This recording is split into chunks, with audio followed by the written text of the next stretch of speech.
Баршаңызға сәлем, сіздермен бірге денсаулық арнасы. Қара тмин майы халық арасында барлық ауруға шипа деп аталады. Көп адам таңертең бір шай қасық ішіп, ағзасын тазартуға, иммунитетті көтеруге тырысады. Бірақ сұрақ, неге дәрігерлер қара тминді дәрі деп ұсынбайды? Бұл шындық па, әлде аңыз ба? Бүгін біз қара тмин майының ғылыми негізін, пайдалары мен қаупін, қолдану ережесін талқылаймыз. Қара тмин майы не? Қара тмин Орта Азия мен Солтүстік Африкада өсетін өсімдік.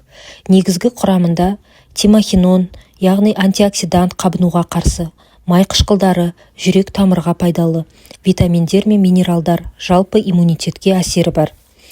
Халық емінде оны суық тиюге, асқазан ауруына, қан қысымын реттеуге, теріні жақсартуға пайдаланылады. Қара тминнің ғылыми пайдалары: біріншіден, иммунитетті күшейту үшін, екіншіден, қабынуға қарсы әсері бар.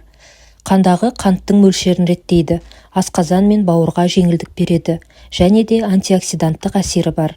Бірақ назар аудару керек, көп жағдайда бұл зерттеулер лабораториялық немесе аз адамға жүргізілген, яғни қара тмин толық дәрі емес, қосымша ретінде ғана қолданылады. Қара тминді қалай қолдану керек? Ішке қабылдау. Тамаққа 1-2 шай қасық май қосуға болады. Аш қарынға бірден көп ішуге болмайды. Қара тминді сыртқа қолдануға болады. Ол теріні ылғалдандырады, жеңіл қабынуды азайтады. Жүктілік кезінде дәрігермен кеңесу керек. Бауыр, бүйрек проблемалары бар адамдарға аз мөлшерден бастау керек. Қара тминнің қауіптері: қан ұюға әсер етуі мүмкін. Қан аздық немесе операция алдында қауіпті. Бауыр мен бүйрек аурулары барларға абай болу керек.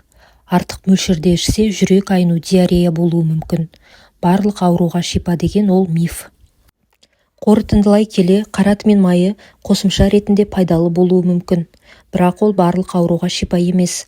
Қауіпсіздік пен дозаны сақтау маңызды.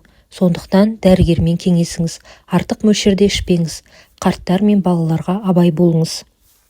Құрметті арнамның көрермендері, егер де видео сіздерге пайдалы болса, қазақ тілді арнаның дамуына үлес қосып, лайк басып, арнаға жазылыңыз, пікірге өз тәжірибеңізбен бөлісе отырыңыз.